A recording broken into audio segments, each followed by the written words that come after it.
नमस्कार दोस्तों, मैं हूं संजय वर्मा। आप देख रहे हैं एस देव देवा यूट्यूब चैनल। दोस्तों, ये कहानी है राजस्थान के एक छोटे से गांव की। इस गांव में एक बरसों पुरानी हवेली की। यहाँ के लोग आज भी इस हवेली को भूतिया हवेली मानते हैं और इस हवेली से दूर रहने को ही कहते हैं। दोस्तों, वर्षों पहले इस छोटे से गांव में सिर्फ 300 घर ही थे और एक हवेली एक बहुत बड़े जमींदार की थी जिसका नाम था भीमराज चौहान। उसका बहुत बड़ा परिवार था और सारे गांव में उसी की हुकूमत चलती थी और वो हवेली बहुत बड़ी थी। उसमें उसका सारा परिवार रहता था और एक दिन उसकी हवेली में रात को चोरी हो जाती है। अगले दिन जब जमींदार को पता चला तो जमींदार बहुत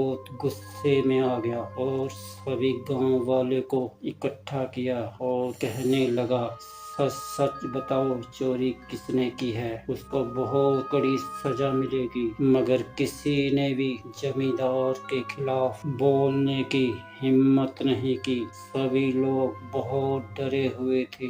जमींदार बोला, सभी के घरों में तलाशी लेनी पड़ेगी और फिर सभी के घरों में तलाशी लेनी शुरू कर दी और एक घर में चोरी का सारा सामान मिल गया और जमींदार बोला, चोर पकड़ा गया। इसी के घर में सारा सामान मिला है, चोर ये ही है, इसको बहुत कड़ी सजा मिलेगी। फिर वो चोर कहने लगा, मैं बहुत गरीब हूँ, मेरे 4 बच्चे हैं, मेरे बच्चों ने 3 दिन से खाना नहीं खाया, मैंने इसलिए चोरी की है। मगर जमींदार बहुत बेरहम था। जमींदार बोला, इसकी सजा तो तुमको मिलेगी ही मिलेगी। फिर चोर जमींदार के पैरों में गिर गया और माफी मांगने लगा, मगर जमींदार ने उसकी एक ना सुनी। जमींदार ने उस चोर को पकड़कर उसके घर में बंद कर दिया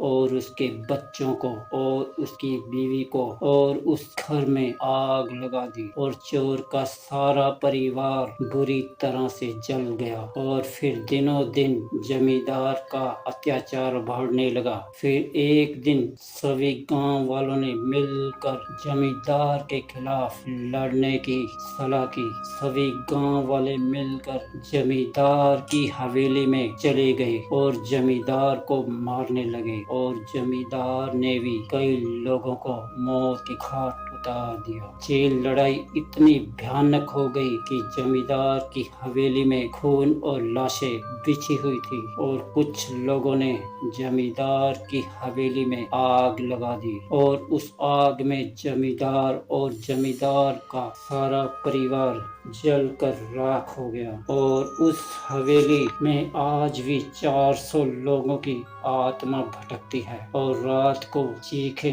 चिल्लाने की आवाजें आती हैं। फिर एक दिन बाहर से एक परिवार आता है इस हवेली को खरीदने के लिए। गांव वालों ने इस हवेली की सारी बातें बताने लगे। गांव वालों की बातों पर किसी ने विश्वास नहीं किया और कहने लगे, ये बातें सब अंधविश्वास है, भूत प्रेत होते ही नहीं। फिर गांव वाले फिर से कहने लगे, मत जाओ इस हवेली में। मगर बाहर से आई परिवार ने गांव वालों की एक ना सुनी और वो उस हवेली में चले गए। अंदर जाने के बाद उस हवेली को देखा तो सारे परिवार की आंखें खड़ी की खड़ी रह गई। हवेली अंदर से बुरी तरह से जली हुई थी, मकड़ी के जाले लगे हुए थे। ऐसा लग रहा था कि हवेली 100 सालों से बंद पड़ी हो और सारा परिवार हवेली की साफ सफाई करने लग जाते हैं। तब हवेली की ऊपरली मंजिल से आवाज आती है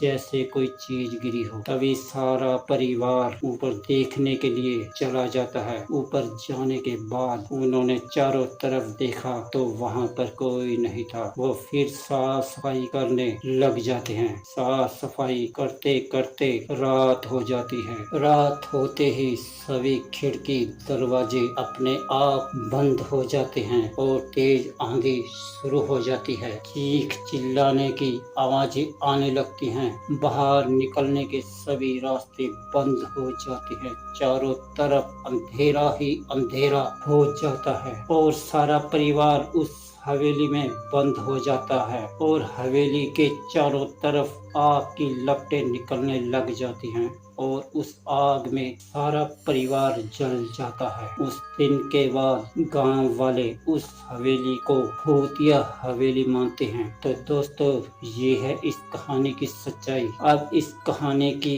क्या है सच्चाई, आप कमेंट में लिख कर बता सकते हैं। आपका अपना एस देवा यूट्यूब चैनल प्लीज सब्सक्राइब और लाइक करें। थैंक्स।